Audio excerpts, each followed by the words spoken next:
8,000 miles from home, in the relentless rain of Mindanao, a Japanese colonel named Hiroshi Nakamura found his life quietly altered. He had come to the Philippines as an observer, a man with 25 years of tactical expertise, expecting to teach and evaluate. Yet in a single moment, watching a young Filipino soldier leap into a raging flood to save another man without hesitation, Nakamura began to question everything he thought he knew about strength.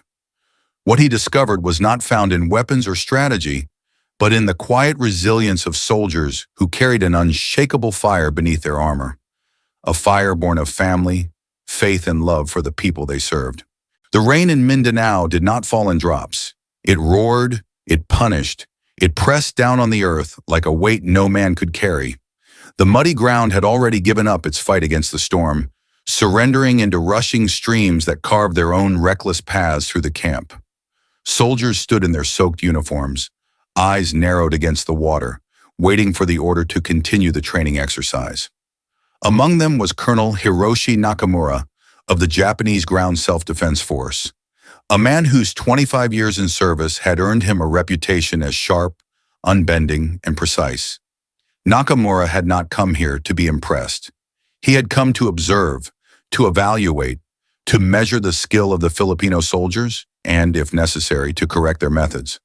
He had carried with him the quiet pride of a career officer, the belief that discipline, structure, and tactical brilliance were the foundation of strength. In the storm, he expected hesitation. He expected fear. He expected to see what separated an elite army from a struggling one. What he did not expect was the small, wiry figure of Corporal Juan Santos. The task was brutal: cross the swollen stream, retrieve the stranded soldier on the far bank, and bring him back alive. It was menace training, a simulation of the flash floods that often swallowed villages without warning. For Nakamura, it was a test of technique. For the men of the Philippines, it was another Tuesday. Juan did not pause to calculate. He did not weigh his odds. With nothing but a rope coiled at his side and a grin flickering across his rain-slicked face, he plunged into the torrent. The water swallowed him instantly, dragging him under, tossing him like driftwood. Nakamura's instinct clenched. Every part of his soldier's mind screamed that the boy was finished. But then, against the furious current, Juan surfaced, kicking hard, arms stretching forward with a strength that seemed far larger than his frame. On the opposite bank, the stranded soldier, another Japanese, exhausted and terrified, reached out with trembling hands. Juan caught him, secured the rope around his waist, and with a surge of effort began the journey back. Twice the current nearly claimed them both. Twice Nakamura's throat tightened with the certainty of death. Yet Juan fought, not with elegance, not with flawless form, but with something rawer, fiercer. When they finally stumbled onto the near side, both men collapsed into the mud, coughing, gasping. And then Juan laughed, a short, boyish sound, carried strangely clear in the downpour. He stood dripping from head to toe, face streaked with mud, and gave a small nod to the colonel watching him from across the field. It was not pride, it was not bravado. It was acknowledgement, as if to say, "This is what we do." Nothing more. Hiroshi Nakamura felt the ground shift beneath him, not the mud, but something inside. He had spent his life believing strength was forged in strategy, in hierarchy, in the machinery of war. Yet here was a man half his age, with none of the advantages of wealth, training, or resources, and he had thrown himself into certain death without a second thought. Not for glory, not for recognition, simply because it needed to be done. "They do it as if it is instinct," Nakamura whispered, his voice almost lost in the hammering rain. But inside, the words echoed louder than any storm. After that storm-drenched day in Mindanao, Colonel Hiroshi Nakamura could not return to being a mere observer. Something in the laughter of Corporal Juan Santos, something in the way those soldiers carried themselves in the mud and the rain, refused to leave him. The colonel who had arrived with a clipboard now found himself restless, unable to sit still in the safety of command tents. He asked to join the patrols. He asked to ride in the trucks rattling toward mountain villages. He asked to see, to feel, to understand. At first, the Filipino officers regarded him with polite skepticism. Nakamura was a guest, a senior officer from a powerful ally. He was not expected to slog through the jungle, to wade rivers, to sleep on damp earth beneath tarpaulins. Yet when he insisted, they allowed him. Perhaps they were curious to see how a man trained in the steel discipline of the Japanese army would endure the chaos of Mindanao's wild terrain. He soon realized this was not training in the conventional sense. It was survival in its purest form. On patrol, supplies were thin and equipment often patched together from what little the budget allowed. Radios crackled with static, boots wore through in weeks, rifles bore the marks of long years in service. And yet, there was no bitterness. Instead, there was humor. Soldiers joked as they walked through waist-high grass. They shared the last pieces of dried fish as if it were a feast. When the rain returned, they sang. One night, after a grueling trek, Nakamura sat by a small fire with Juan and his squad. The men passed around a dented thermos of coffee, so thin it was almost water, yet they drank it like a luxury. They spoke of their children, their wives, their parents waiting in distant villages. A young private pulled from his pocket a small photograph wrapped in plastic. A baby girl he had not yet met, born while he was in the field. He kissed the photo before tucking it back near his heart. Nakamura listened, at first as an outsider, then as if leaning into a secret. These men did not fight for medals. They did not march for parades. They endured because they believed in protecting the fragile lives beyond the mountains, the families who could not defend themselves. The next morning, a flood struck a nearby town. Houses of bamboo and tin collapsed under the torrent, and cries for help echoed over the rushing water. Without hesitation, the soldiers moved. Nakamura followed, boots sinking in the muck, his uniform heavy and clinging. He saw Juan hoist a child onto his shoulders, the little boy sobbing into the soldier's neck, even as Juan's own face tightened with quiet grief. Only later did Nakamura learn that Juan's own home had been swept away in a storm just weeks before. Why?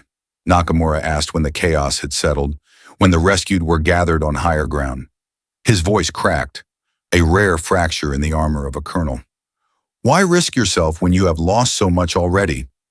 Juan only shrugged, his gaze fixed on the villagers huddling under makeshift tarps. We don't fight to be recognized, he said softly. We fight to protect what matters. Those words burned deeper than any doctrine Nakamura had studied in his long career. He began to write.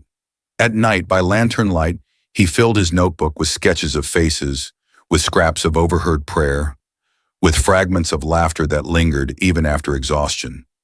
He prayed alongside them before missions, though he had never been a religious man. He began to see strength not as something measured in ranks or weapons, but as a fire that burned quietly inside each of them, a fire fed by love, culture, and faith. It was in these moments, in the mud and in the silence after storms, that Hiroshi Nakamura's transformation truly began. The colonel who had come to teach was now being taught, not through manuals or lectures, but through the lived courage of men who carried the weight of sacrifice as naturally as their rifles. By the time Nakamura reached Bukidnon, the questions inside him had grown louder than the drills he had once commanded. He had marched beside Juan's squad through sleepless nights and swollen rivers, but it was in a moment of simple joy that the truth struck hardest. After a 12-hour patrol, the soldiers gathered on a cracked concrete court behind the barracks. Someone found a worn basketball, the kind with its leather peeling, and within minutes the game began. Boots scraped against the floor, laughter rose into the dusk, and the men played as if they had not just trudged through mud and danger. Nakamura stood at the edge, still in uniform, watching in disbelief. He had seen soldiers celebrate victories before, but never like this. This was not triumph. It was survival dressed as joy. When a major from the Philippine side noticed his expression, he walked over and handed him the ball. Laughter, the officer said simply, is how we live through it.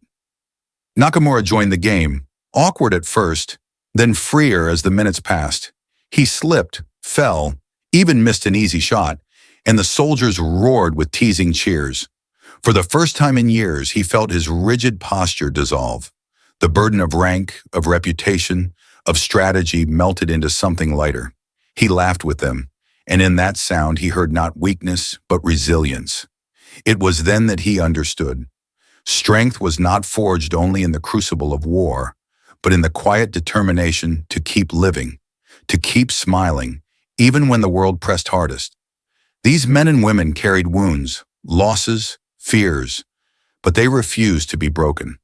When he returned to his quarters that night, Nakamura sat with his notebook open, pen trembling in his hand. He wrote not of tactics, not of formations, but of people, of Juan lifting children from floodwaters, of soldiers kissing photographs in the dark, of laughter echoing against cracked cement. For the first time, he was not writing a report. He was writing a truth. In the silence that followed, Nakamura knew his life as a colonel was no longer enough. He was awakening to something larger than command, larger than the army itself. He had come to the Philippines as a soldier. He would remain as a student. Years later, Hiroshi Nakamura's name was no longer spoken as a colonel of the Japanese army, but as a man who chose to surrender his rank for something far greater. He returned to Japan only briefly, long enough to resign his post, before dedicating his remaining years to studying and documenting the spirit of the Filipino soldier. No longer was he the stern strategist with a clipboard. He became a quiet presence at the edges of camps, sitting cross-legged with soldiers' families, listening, recording, learning.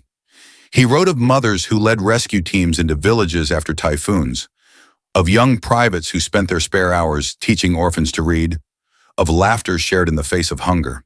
His words carried not the tone of a commander, but of a witness humbled by what he had seen. The book that emerged, The Fire Beneath the Armor, was not a manual of tactics, but a testament to resilience, sacrifice, and love. When it was published, the book traveled further than he had ever imagined. Cadets in Tokyo underlined passages about courage without recognition. Soldiers in Europe passed copies in barracks. Aid workers in Africa quoted his reflections on sacrifice. For many, it was the first time they had seen the Filipino soldier not as a figure in news reports, but as a symbol of endurance that belonged to the world. Nakamura himself grew older and frailer, his body worn from years in the field, yet his spirit never dimmed. When he passed away quietly in Osaka, his final request was simple: that his ashes be scattered in Bukidnon, on the hill where he had first heard laughter ring out after a long patrol. His friends honored his wish. On that hill now stands a modest stone marker.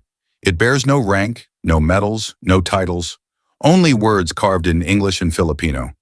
True strength is not in weapons, but in a heart that knows love and sacrifice. The soldiers who walk past it often pause, touching the stone lightly before heading into the field. For them, Juan Santos and his comrades are still alive in every act of courage. For the world, Hiroshi Nakamura left behind more than a book. He left a reminder that beneath every uniform there burns a fire, not of war, but of humanity.